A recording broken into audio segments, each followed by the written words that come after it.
Amina Lewis adjusted her seatbelt and took a deep breath, feeling a surge of pride wash over her as she settled into her first-class seat. It wasn't every day she got to travel in such luxury, and she had worked hard to be here. The gentle hum of the aircraft engines created a low background buzz as passengers began to board, some talking casually, others quietly locating their seats. A flight attendant passed by with a polite but noticeably forced smile. Moments later, another flight attendant, a tall woman with sharp cheekbones and a clipped walk, approached Amina with a clipboard in hand. "Excuse me, ma'am," she said, her voice dripping with condescension. "I think you might be in the wrong seat." Amina frowned but remained composed. "I'm in the right seat. Here's my boarding pass," she replied calmly, handing it over. The attendant's expression shifted from suspicion to faint disbelief. She hesitated, then forced a strained smile. "One moment," she murmured before turning and walking briskly toward the front of the plane. Amina could feel the tension immediately. She was no stranger to the subtle scrutiny that followed a black woman occupying a space not expected of her. Passengers nearby glanced over, some with idle curiosity, others with unease. She looked out the window, breathing slowly, refusing to let it get to her.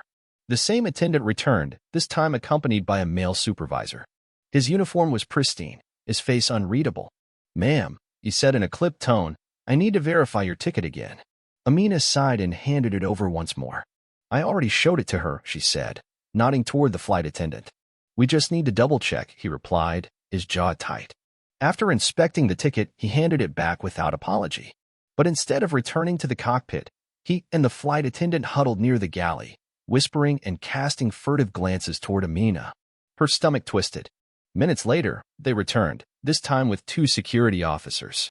"Ma'am," the supervisor said, his voice now stone-cold, "I'm going to have to ask you to step off the plane." A hush fell over the cabin. Amina felt the blood drain from her face. "On what grounds?" she asked, her voice calm but firm. "Disturbing the peace and failing to follow crew instructions." "I haven't done anything but sit in my assigned seat," she replied, rising slowly.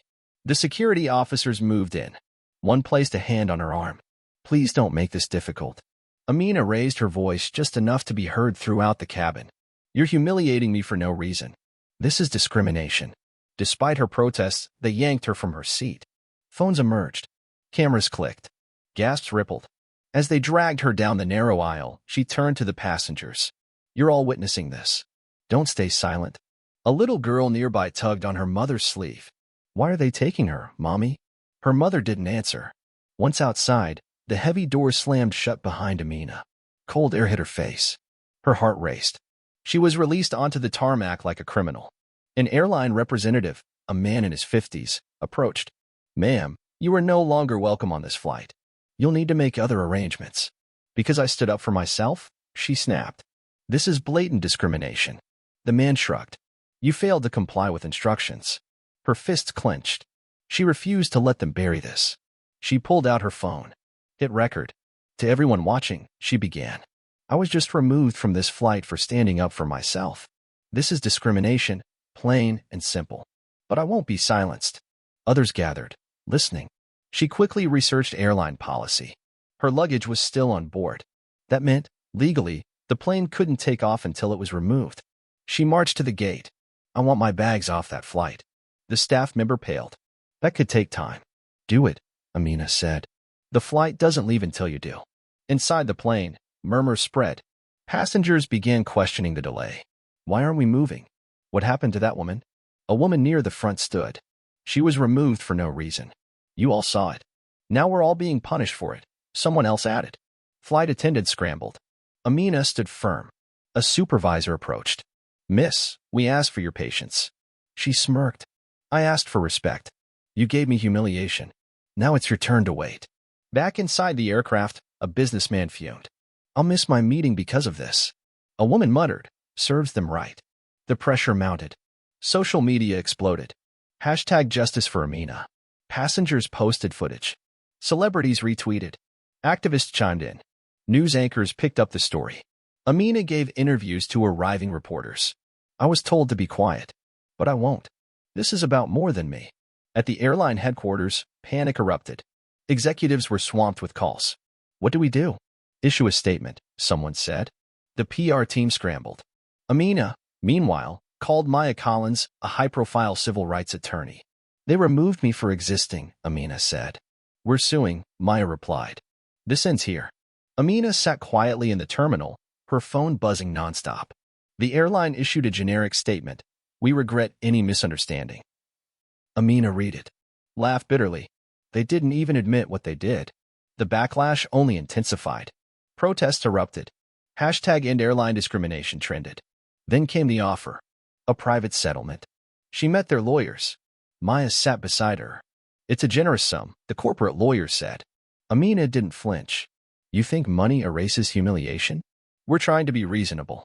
Maya leaned in. Then issue a public apology. Fire those responsible. Change your policy. Silence. Amina rose. I don't want your hush money. I want justice. She turned and walked away, leaving behind a boardroom full of pale faces and shattered illusions. The fight wasn't over. It had only just begun. What followed were weeks of coordinated action. Maya's legal team filed a formal lawsuit against the airline, citing violations of federal anti-discrimination laws, wrongful removal, emotional distress, and breach of passenger rights. The case gained national attention. Public figures began referencing Amina's story in speeches. Late-night shows aired satirical sketches. Students organized walkouts, demanding accountability. Faced with mounting legal and public pressure, the airline's board called for a complete internal audit. Several executives resigned. The CEO issued a formal apology on live television, naming Amina and promising policy overhauls. But for Amina, it wasn't enough. She continued to speak at universities, civil rights conventions, and aviation reform conferences. Her voice resonated. She wasn't just a symbol, she was a force. Amina launched a nonprofit organization dedicated to fighting discrimination in public travel spaces. Within a year, her efforts helped pass new federal regulations ensuring better training for airline staff and stricter accountability for misconduct. And every time she boarded a flight, Amina held her head high. Not because she had one, but because she refused to let them forget who she was and what she stood for.